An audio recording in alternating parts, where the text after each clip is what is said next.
Hey friends, it's your boy SVH coming at you with today's bowl of Saki by Hazrat Inayat for September 3rd. How can the unlimited being be limited?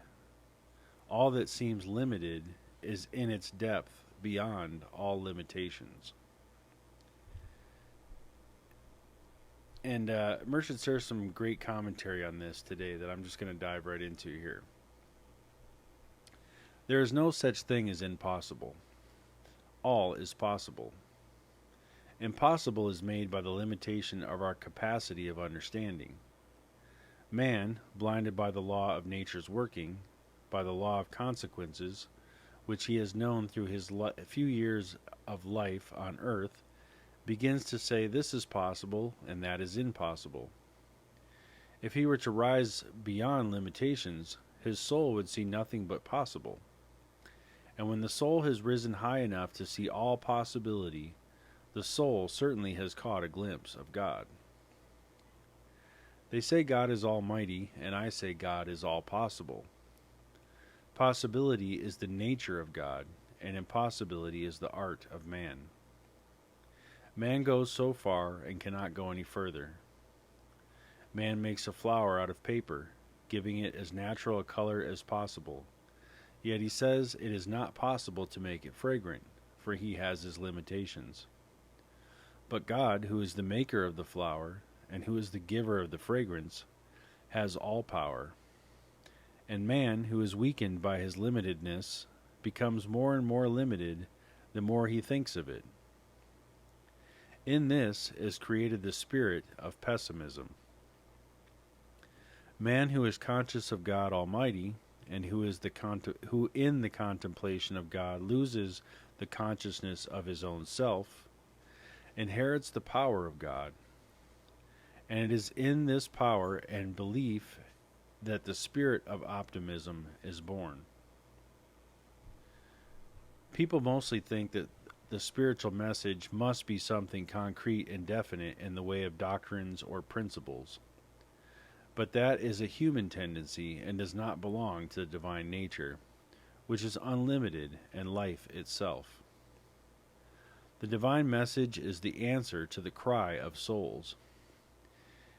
Individually and collectively, the divine message is life, and it is light. The sun does not teach anything, but in its light we learn to know all things. The sun does not cultivate the ground, nor does it sow seed, but it helps the plant to grow, to flower, and to bear fruit. There is a stage in which, by touching a particular phase of existence, one feels raised above the limitations of life, and is given that power and peace and freedom, that light and life, which belong to the source of all beings. In other words, in that moment of supreme exaltation, one is not only united with the source of all beings, but dissolved in it.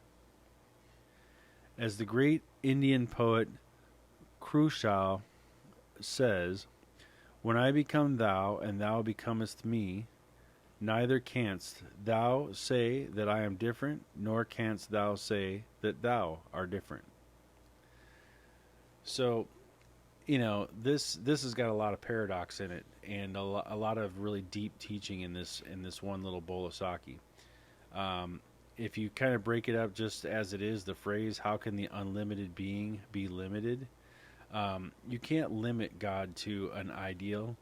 You can't limit God to a specific belief pattern or a specific religion or anything like that.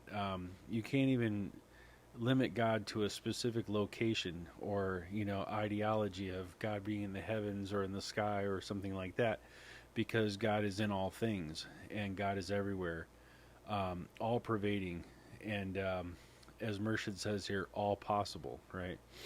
And this is something that people forget, that they think they can limit God to a certain belief. And, wars are fought over religions and beliefs and things by people limiting God when he's too vast and tremendous to be put into any box or any limited ideology or form. Even a concept, we can't even come close to the vastness and the wonder of God.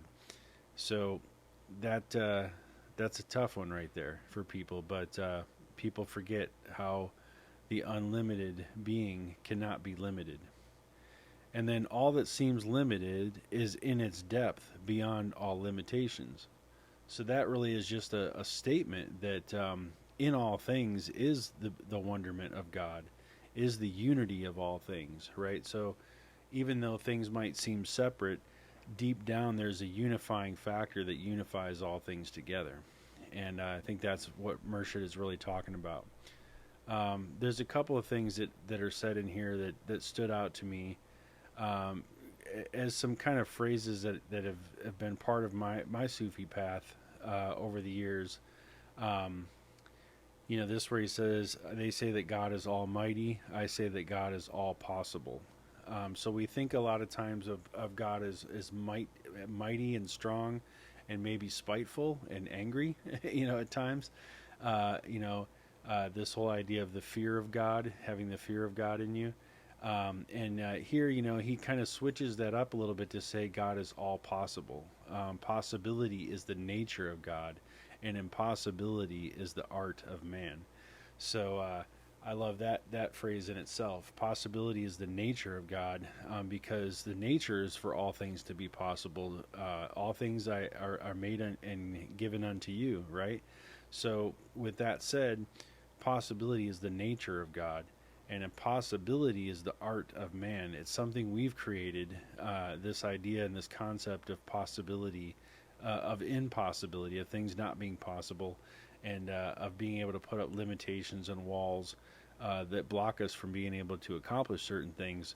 That's the impossibility that is the art of man. So I think that's a very poetic way to say that we're all a bunch of idiots and we get in our own way. But that one's a really a strong point there. And then where is another? The divine message is the answer to the cry of souls, individually and collectively. And one of the Sufism is kind of hard to define in its sense, but it has been said that the message has come as a cry, as an answer to the cry of humanity. So humanity's crying for hope, for truth, for understanding, for peace, for comfort. And this is what the message is. The divine message is the answer to the cry of humanity, to the cry of souls, individually and collectively. And then, let's see, what was the other one here?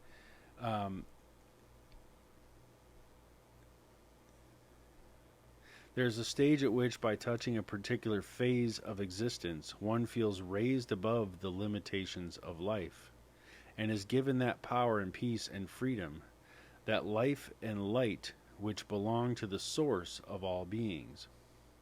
In other words, in that moment of supreme exaltation, one is not only united with the source of all being, but dissolved in it. So that idea of supreme exaltation is something that's come up in my studies over the years, and that it's that idea of being completely dissolved in the idea of God, to where you don't exist and you're not there in that moment, because you are merged with the One, and that is a state of samadhi. That's a state of higher understanding. It can be actualized in many different ways, but that moment of supreme exaltation, which you are united with the source of all beings, but also dissolved in it. That's a really strong theme in Sufism, and in my particular teachings and trainings in my lineage. That idea of reaching that state of supreme exaltation, and really exalting the mightiness and the holiness of the divine name, and really experiencing that and being lost in it. So just some great tidbits and little bits of wisdom here in today's bowl of sake. But there you have it, my friends. How can the unlimited being be limited? All that seems limited is in its depths beyond all limitation. Thank you, friends. Have a great night. Be blessed, and I'll be back again tomorrow with another bowl of sake.